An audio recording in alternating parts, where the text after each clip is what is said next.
Mean राशि व्यक्ति विशेष बृहस्पति ग्रह आपण कि प्रकार शुभाशुभ फल प्रदान करने को जाउछंती एही संपर्क रे आज भिडियो आम आलोचना करिबा।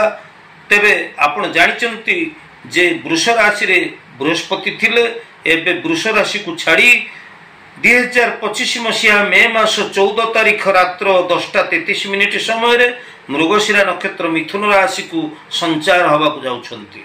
तेबे एठी ध्यान देवार कथा जे 13 मास गोटे राशि रे बृहस्पति अवस्थान करती किंतु एठी 13 मास अवस्थान करिवे नि मिथुन राशि रे 2025 अक्टोबर 18 तारिख पर्यंत धरी नियंतु आपनकर मे 14 तारिख रु अक्टोबर 18 तारिख पाखापाखि 5 मास भीतर समय एई जे समय सीमा रही एई भितरे बृहस्पति ग्रह आपन को कि प्रकार फल प्रदान करिवे एई संपर्क रे आज आमे आलोचना करिकी देखिबा।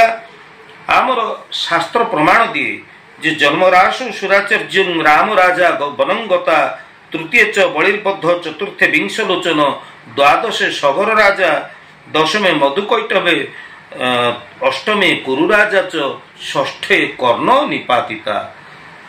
पुणी शास्त्र कहे जे जीवे द्वितीय धन धान्य भोगी सुतार्थ लाभ नवपंचकेशु जामित्र षष्ठे विपुलांच लक्ष्मीश्चैकादेशे सर्व शुभं फलं ददात्। आमर बृहस्पति द्वितीय भाव रे पंचम भाव रे नवम भाव रे एकादश भाव रे सप्तम भाव रे ये सब भाव गुड़िक शुभ फल प्रदान करती। यातत् भिन्न अन्य भाव गुड़िक जमती जन्म राशि रे शुभ फल प्रदान करिवे नहीं। बृहस्पति अष्टम रे षष्ठ रे द्वादश रे आपणकर चतुर्थ रे एभली स्थिति रे आपण को बृहस्पति शुभ फल प्रदान करिवे नाही। तेबे आपणकर मीन राशि आपणक मन रे प्रश्न आसुथिबो जे मोर मीन राशि मो राशि रे बृहस्पति केउ भाव रे थाइकिरी मते शुभाशुभ फल प्रदान करिवे।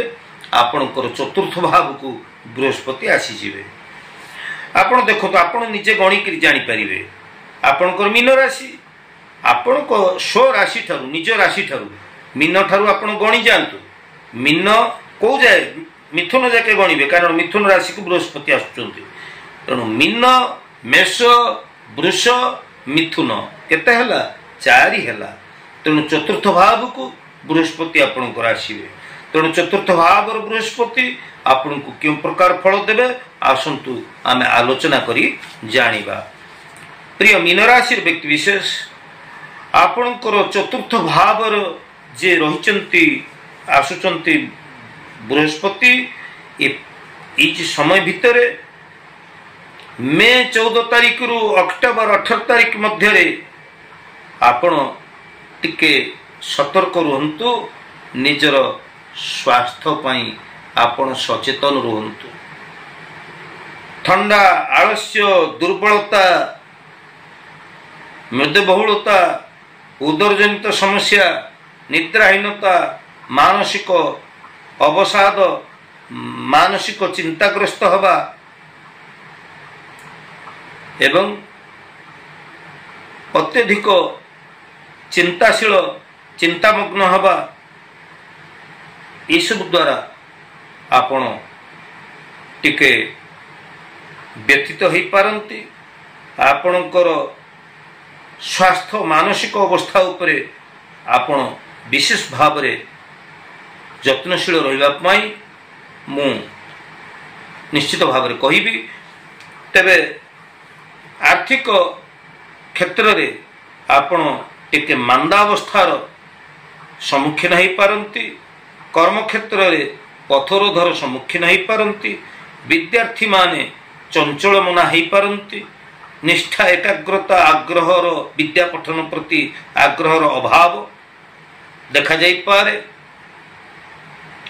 तेणु निश्चित भाव में कहवाक चाहिए जे मीन राशि व्यक्ति माने आपण माने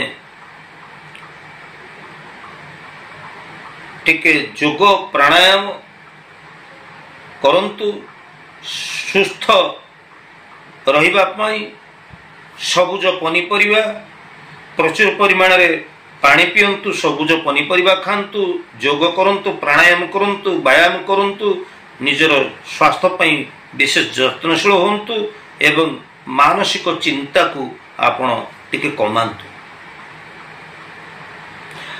आउ हाँ, आर्थिक अवस्था को सुपरिचालना करंतु।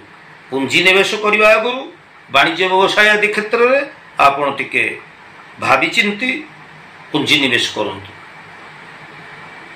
प्रिय मीन राशि व्यक्ति विशेष देखंतु, बृहस्पति ग्रह जे आपण को राशि पई चतुर्थ भाव रही आपण को अशुभ फल प्रदान करूछंती बेली मु आपण को भयभीत करू नाही। मुझे कथा कहवाक चाहूँगी, आम केवल टिके सतर्क रहा, टिके सचेतन रहा यही सब बाबद जो बाबद में कहली।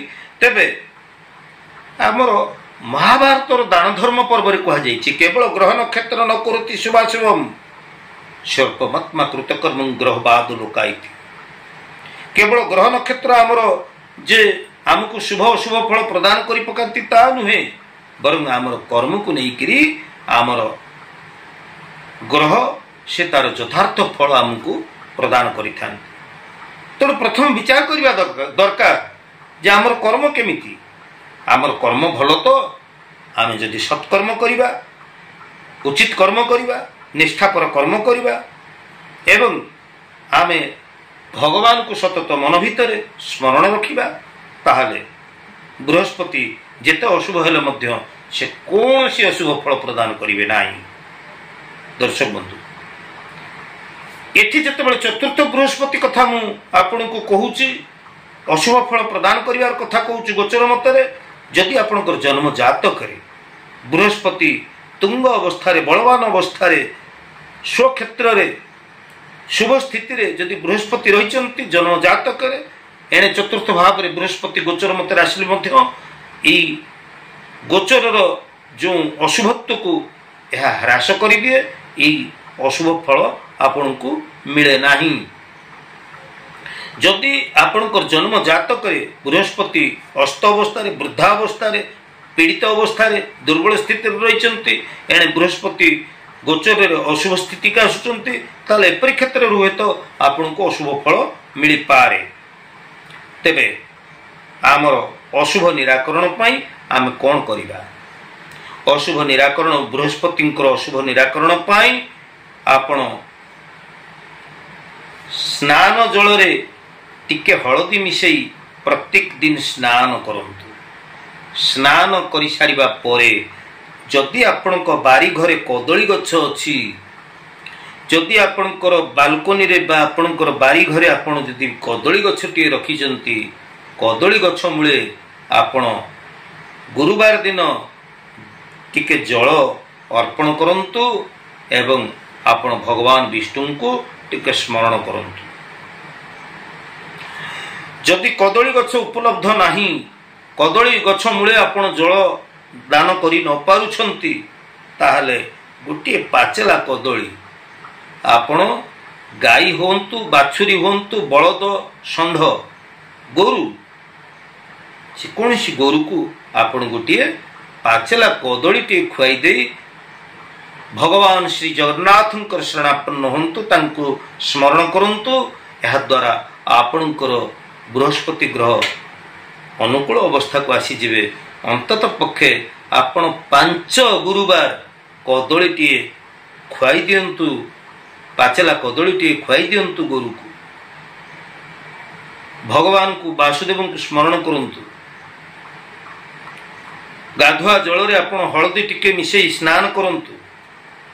निश्चित भाव रे बृहस्पति ग्रह आपण को शुभ फल प्रदान करिवे। एथिपई व्यस्त हबार बा विव्रत हबार कौनसी कारण नहीं। तेज आज उपस्थापन आपको केमती लगे दर्शक बंधु?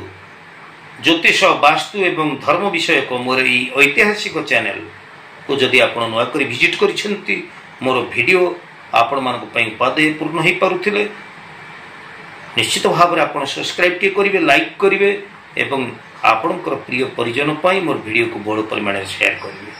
आज तो समय ही जाइए, परवर्ती अध्याय आम देखा से पर्यंत विदाय नौ। ज्योतिर्विद सुधीर, जय जगन्नाथ।